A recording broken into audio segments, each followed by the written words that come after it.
Donc, dans cette vidéo, on va apprendre à faire de la segmentation à partir d'une image couleur. Donc, par exemple, si on voulait faire un masque à partir de cette plante-là, ça ne servirait à rien de le faire à partir d'une image niveau de gris, parce que le fond est quand même d'une certaine intensité, finalement, puis il y a même des zones d'ombre sur la plante qui sont quand même plus sombres que l'arrière-plan. Certains endroits de l'arrière-plan, par exemple, ici, on voit, c'est assez clair. On a une zone claire ici aussi. Donc, on va apprendre à faire la segmentation couleur à partir de la présentation de OU, donc HSL ou HSV. On va prendre la luminance comme dernier indice. Donc, on va travailler avec ça. Par exemple, on arrive à avoir un beau masque de la plante. Donc, allons-y tout de suite avec cette vidéo. Donc, j'ai des images de plantes, trois images de plantes différentes. Je vais en montrer une seule. On voit comme par exemple, on a un petit pot, puis on a les feuilles. Fait qu'on voudrait obtenir un masque pour pouvoir prendre d'autres mesures, la taille des feuilles ou trouver le centroïde de la plante dans l'image pour se déplacer un bras robotisé ou peu importe un système d'arrosage automatique. Donc, on veut faire un masque de cette plante-là. Donc, on va faire ça tout de suite à l'instant. Première étape, ça va être de créer le nom de fichier automatiquement. Donc ici, je vais mettre le répertoire de l'application. Je vais ensuite ajouter le chemin de fichier. Oups. Ça, c'est décomposé. Là. Je l'ai composé en chemin de fichier. Donc, composer un chemin de fichier, répertoire de l'application, créer une constante. C'était plante1.pmp. On a aussi plante 3 puis plante 2. Pour l'instant, c'est celle-là qu'on va prendre. Ensuite, on va tout de suite aller dans la Vision Utilities Image Management pour créer l'espace mémoire. On va vouloir aussi créer tantôt l'espace mémoire pour une image niveau de gris pour une table subséquente. On va faire ça. On va aussi se débarrasser de l'image à la toute fin. Et on va aussi prendre justement read file pour aller chercher les chemins de fichiers. Donc notre image de base, c'est une image couleur, donc RGB32. On peut lui donner un nom tout de suite, IM couleur, et la référence à l'espace mémoire, le fil d'erreur, le chemin de fichier. On va faire pat. On va pouvoir se faire tout de suite un indicateur image sur la face avant. Parfait. Puis on va même en faire un deuxième tout de suite pour le masque éventuellement. Donc là, c'est mon image couleur. Ça va être image masque. Ici, j'ai mon image couleur. Et on va venir afficher l'image couleur à l'instant. On peut bien envoyer ça ici. On va effacer tout l'espace mémoire. Et là, pour l'instant, ça ne marche pas. On peut bien l'effacer. Je vais vérifier si on a rechargé notre image. Parfait. Notre image est chargée. Donc, première étape, elle est faite. L'image masque, on va le faire tantôt. On n'a pas de besoin pour l'instant. Donc, ici, ce qu'on va aller regarder, c'est, on aimerait ça voir un peu comment dire ça, la représentation des pixels sous la forme HSL. Alors là, ce qu'on pourrait faire, c'est simplement faire un histogramme de l'image. Donc, si je donne des fonctions, je ne suis pas certain exactement elles sont où. Vision Utilities, Color Utilities. Bon, je pense que je vais aller dans les recherches. Donc, c'est Color Histograph. On va le retrouver. Donc, ici, je vais placer, je sais où exactement. Color Histograph. Je vais juste ici rechercher. Donc, ok, c'est dans Color Processing. Donc, si on remonte ici, il y a Color Processing. Donc, dans le Image Processing qui est ici, on a le Color Processing et on peut aller chercher un historique des couleurs. Et aussi, justement, on va avoir un Color Threshold qu'on va prendre tantôt. On peut aussi l'amener. On va les avoir tout de suite, les deux. Puis, je vais me faire une petite zone désactivée pour pouvoir mettre les fonctions que je vais utiliser plus tard pour éviter que ça me crée des erreurs. Donc, je vais mettre ça ici. Là, pour l'instant, on va juste sortir donc les histographes. Alors, je vais prendre mon image ici et je vais simplement je vais séparer ça. On va simplement prendre notre image source, puis color mode, on va tout de suite dire qu'on veut HSL. Pour la luminance, peut-être HS. Bon, prendre HSL ou HSV, ça reviendra probablement la même chose. Donc, la représentation HSL, on va revenir dans un instant pour la couleur. Et je vais simplement donc sortir les indicateurs, donc créer, faire un graphe directement. Si je me crée un graphe ici, ça ne me créera pas un graphe. Je crée un graphe directement, ça va être plus simple. Donc, je vais avoir 3 graphes pour chacune des représentations.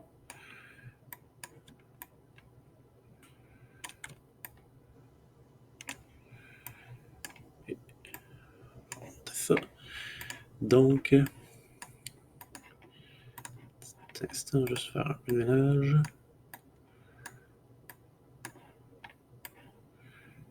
Excellent. Donc, ici en haut, on va sortir donc tout ce qui est relatif à la ou, ensuite à la saturation, et ensuite à la luminance. Et si on regarde ici, donc dans le graphe, c'est pas content, n'est pas une image. Image mask.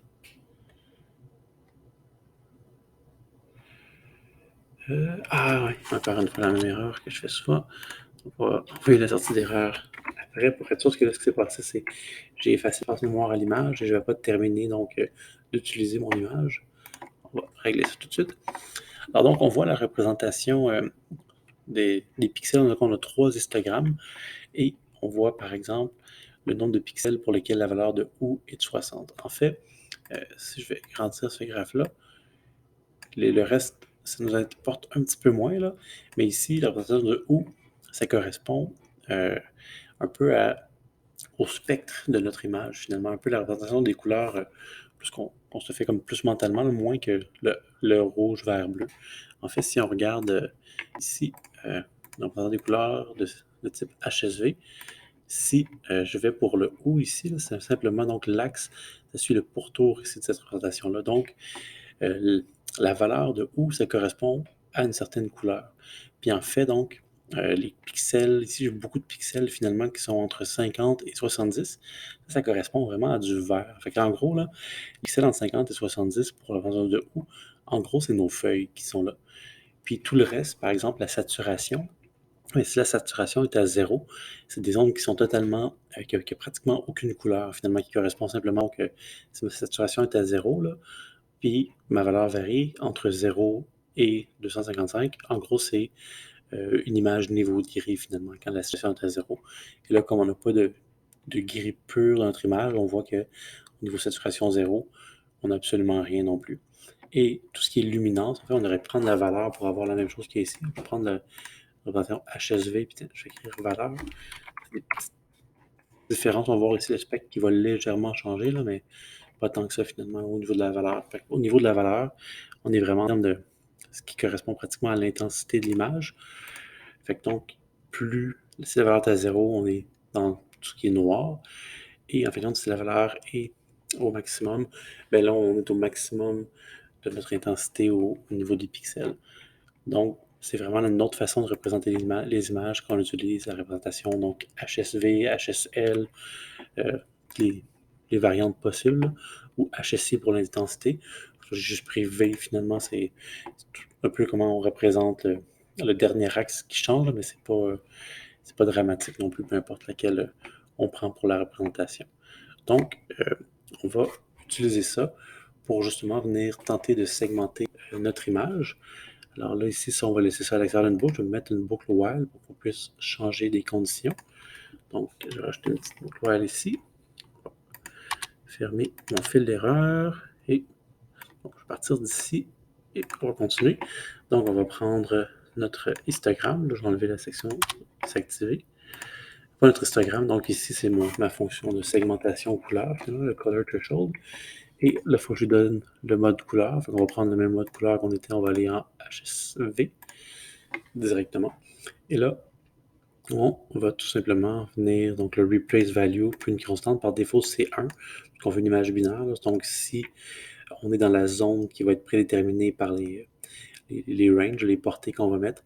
On va donner 1. Si on est à l'extérieur, on va donner 0. On va vraiment avoir une image binaire ici. Fait que je ne vais rien mettre parce que par défaut, c'est 1.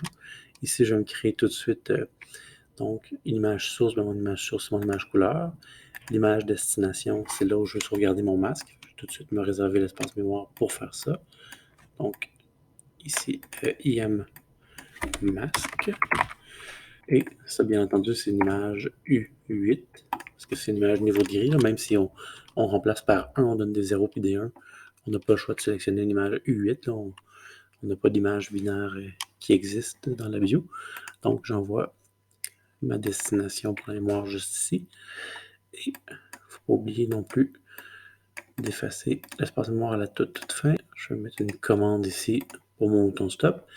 Et ici, je vais tout de suite donc pour Red ou URange, parce que ça, on aurait pu aussi mettre RGB. Donc, ici, je vais me créer une commande. Et là, j'aime vraiment pas la commande comme on me l'a créée. Donc, je vais retravailler ça. Je vais remplacer cet élément-là par justement une glissière horizontale. Même chose pour l'autre. Je vais remplacer ça par une glissière. Oups, je peux remplacer là. Remplacer par une glissière horizontale aussi. On va étirer ça un petit peu. On fait aussi les valeurs qu'on nous a données, seulement entre 0 et 10. Nous, on va aller jusqu'à 255. Donc, on va aller travailler sur l'échelle, format d'affichage. Donc, ici, on va aller jusqu'à 255. Même chose ici, échelle, format d'affichage. On va aller jusqu'à 255. Parfait. C'est nous, c'est le U-range qu'on va avoir. Et on va aller se copier tout le reste, peut-être faire un petit peu d'espace. Parfait, donc, ça va être plus facile pour justement jouer avec ça. Donc, on va les mettre à côté justement de leur histographe correspondant. Donc, ici, ça va être la saturation. Enlever le 2. Ensuite, ça va être la valeur range. 3. Et je crois que on les a juste pas mis ici. Donc, la saturation, c'est juste ici. Et le val range, c'est juste là. Petit instant. Parfait. Et j'ai mon image destination qui est mon masque. Bien entendu, comme des 0 et 1, c'est binaire. Je vais tout de suite venir mettre ma palette binaire ici. Et on va voir ce que ça donne. Là, vous voyez, comme j'ai tout laissé entre 0 et 255, 0 et 255, bien, tout est un 1 finalement, parce qu'en fin de compte, j'ai tout inclus. Là, ce qu'on pourrait venir faire, c'est que en termes de ou ici, le gros du vert semble commencer autour de 50 et finir autour de 70. Fait que je mettrais ça à 50 ici. Je mettrais ça à 70 ici. On voit qu'on a quand même un masque qui commence à être pas si pire que ça. On pourrait aussi baisser un petit peu ici la saturation, enlever tous les pixels plus saturés. Là, on part du vert ou juste. Ouais, peut-être enlever donc les pixels ici, plus de niveau de gris. Là. Donc remonter si on est encore dans des pixels qui ne sont pas très, très colorés. Fait qu'on pourrait monter donc tout ce qui a une plus faible saturation. On ne perd pas rien du masque, on commence à perdre un petit peu dans les feuilles. Et en termes d'intensité aussi, on peut essayer de voir. En général, on fait juste monter un petit peu. Et là, on part justement. Donc les premiers pixels, là, c'est juste des pixels du fond. Donc là, ça me semble quand même pas si pire comme ça. Puis là, on pourrait retravailler un petit peu tout ce qui est. Comment dire ça là? Je vais vous faire des opérations morphologiques tout simplement pour venir essayer de fermer donc notre masque et d'éliminer quelques pixels. On va faire ça donc dans la prochaine vidéo.